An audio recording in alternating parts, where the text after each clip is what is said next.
লালমনিরহাট জেলার সীমান্ত থেকে বিজেপির আটককৃত বিপুল পরিমাণ মাদকদ্রব্য ধ্বংস করেছে বিজেপির লালমনিরহাট ১৫ ব্যাটালিয়ন। ধ্বংসকৃত এসব মাদকদ্রব্যের মূল্য প্রায় ৩.৫ কোটি টাকা। বুধবার বিকালে বিজেপির লালমনিরহাট ১৫ ব্যাটালিয়ন প্রশিক্ষণ মাঠে এসব মাদকদ্রব্য ধ্বংস করা হয়।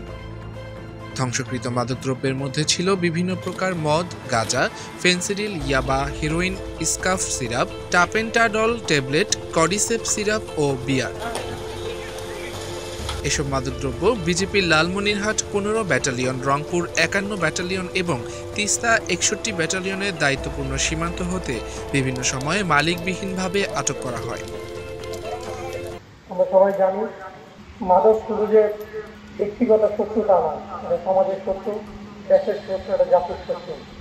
আজকে যে মাদক ধ্বংস করার জন্য আমরা এখানে সমাবেত হয়েছে, এই মাদকগুলোর উৎপত্তি স্থল আমরা সবাই কম বেশি জানি। অ্যাক্রস দ্য বর্ডার এই জিনিসগুলো আমাদের দেশে প্রবেশ করে থাকে। বিজিবি সীমান্তের অতন্ত্র প্রহরী আমরা আমাদের প্রধান দায়িত্ব যেটা সীমান্ত সুরক্ষা নিশ্চিত করা, এর পাশাপাশি কিন্তু যে কোনো ধরনের অবৈধ চোরাচালানি প্রতিহত করার ক্ষেত্রে আমাদের কিন্তু দৃঢ় টলারেন্স। তার মধ্যে অন্যতম একটা চোরাচালান বিরোধী প্রতিরোধের অন্যতম একটা হচ্ছে মাদকগুলো দেশে ঢুকে তারপরে বিভিন্ন হাতে হাতে দূর দূরান্তে চলে যায়।